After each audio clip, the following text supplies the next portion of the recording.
আওয়ামী বট বাহিনীর একটা কাজ হচ্ছে ফেক জিনিসগুলো বানিয়ে বিএনপি, জামাত, এনসিপি, চরমোনাই এদের সবাইকে একজনের কি আরেকজনের পিছনে লাগানো। যেখানে ধরেন হিন্দু মারা গেছে অথবা মেরে ফেলছে, ওকে আসলে আওয়ামী লীগ নেতা আকারে মারা হয়েছে। তো আওয়ামী লীগ করে মুসলমান নেতারে মারা হয় নাই, আওয়ামী লীগ করে মুসলমানদের বাড়ি পোড়ায় দেওয়া হয় নাই, আর জাতীয় পার্টি করে মুসলমানদের বাড়ি পোড়ায় দেওয়া হয় নাই। তাহলে যে হিন্দুরে মারা হয়েছে ওরা তো হিন্দু হওয়ার কারণে মারা হয়নি, ওরে আওয়ামী লীগ হওয়ার কারণে মারা হয়েছে। কারণ ও আওয়ামী লীগের গুন্ডা ছিল, বদমাইশ ছিল, শয়তান ছিল, চাঁদাবাজ ছিল।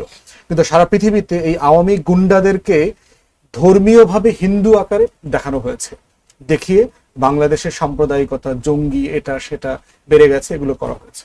সামাজিক যোগাযোগ মাধ্যমে এআই দিয়ে ভিডিও তৈরি করে সাম্প্রতিক সময়ে যে তারেক রহমানের দেশে ফেরা নিয়েও একটা ভিডিও বিভিন্ন জায়গায় ছড়িয়ে পড়ছে, যার কারণে বিএনপি একটা বিব্রত হয়েছে এবং তারা বলছে যেটা অনেক পুরনো ভিডিও। আপনি নিজেও এই ভুক্তভোগী এই বিষয়ে। সাদিক কায়েমকে দেখলাম আমরা মামলা করতে একই বিষয়ে। এই বিষয়গুলো নিয়ে আপনার মতামতকে। আমরা এমন একটা জমানাতে বাস করছি যেখানে তথ্য প্রযুক্তির উপকার সেবা যেভাবে আমরা পাচ্ছি, এটার যে নেতিবাচক দিকগুলো আছে সেগুলোর ভোগান্তিও আমাদেরকে পেতে হচ্ছে। এবং এটা থেকে আসলে সহসাই খুব মুক্তির পথ আছে ব্যাপারটা তা না। যেটা দরকার যে এই ডিসইনফরমেশন, মিসইনফরমেশন ক্যাম্পেইনকে রোখার একমাত্র পথ হচ্ছে সত্যকে বেশি করে ফলো করে প্রচার করা। সত্যই হচ্ছে একমাত্র স্ট্রেংথ, যেটাকে দিয়ে আপনি ওই অপপ্রচারগুলো আপনি বাতিল করতে পারবেন। এবং সেই জায়গাতে দেখেন এই অন্তর্বর্তীকালীন সরকার ক্ষমতা আসার পরে আপনার মনে আছে গত বছরের মাসের পর মাস ইন্ডিয়ান গণমাধ্যমে কি পরিমাণ ডিসইনফরমেশন এবং মিসইনফরমেশন ক্যাম্পেইন হচ্ছে। বিভিন্ন দেশের ছবি ছাপায় বাংলাদেশে হিন্দু নির্যাতন, মন্দির ভেঙে ফেলা হচ্ছে, পোড়ায় ফেলা হচ্ছে, এবং বিভিন্ন দেশে বাংলা ইংলিশে এগুলোর ডসিয়ার করে করে ব্রিটেনে, আমেরিকাতে, ব্রাসেলসে বিভিন্ন দেশে দেওয়া হচ্ছে। এবং পরবর্তীতে সরকার কিন্তু খুব ডিসাইসিভলি এগুলো ফেস করেছে, কাউন্টার ইনভেস্টিগেশন করে, রিপোর্ট করে করে সারা দুনিয়াতে আবার ছড়িয়ে দিয়েছে।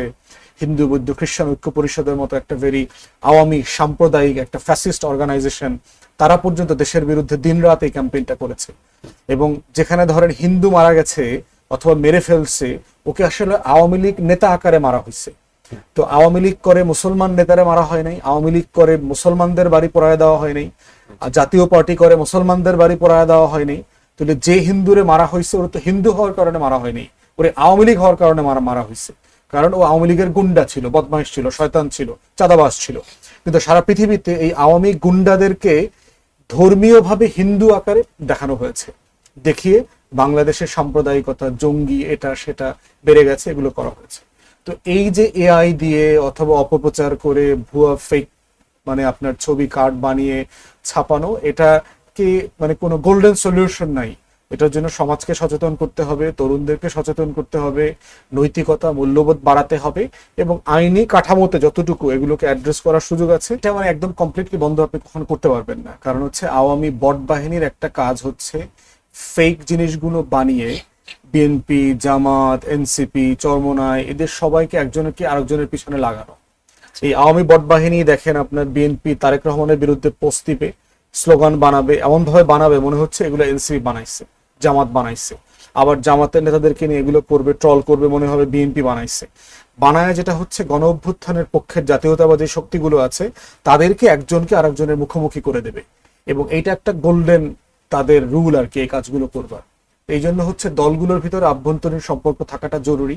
রাজনৈতিক সমালোচনা থাকবে, দ্বিমত থাকবে, ভিন্নমত থাকবে, কিন্তু ব্যক্তি আক্রমণ, গালাগালি করা, আমি তারেক রহমানের পলিসির সমালোচনা করব, আমি বিএনপির নীতির সমালোচনা করব, আমি বিএনপির যেটার সাথে আমি একমত না তার বক্তব্যের সমালোচনা করব। তারেক রহমানের চরিত্র নিয়ে কথা বলা, বেগম জিয়ার চরিত্র নিয়ে কথা বলা, পরিবারের কাউকে নিয়ে কথা বলা, এগুলো খুবই অভদ্রতা। রাজনৈতিক সমালোচনা নিজস্ব ভাষা থাকতে হবে এবং সেই ভাষাতে এটার মোকাবেলা করতে হবে।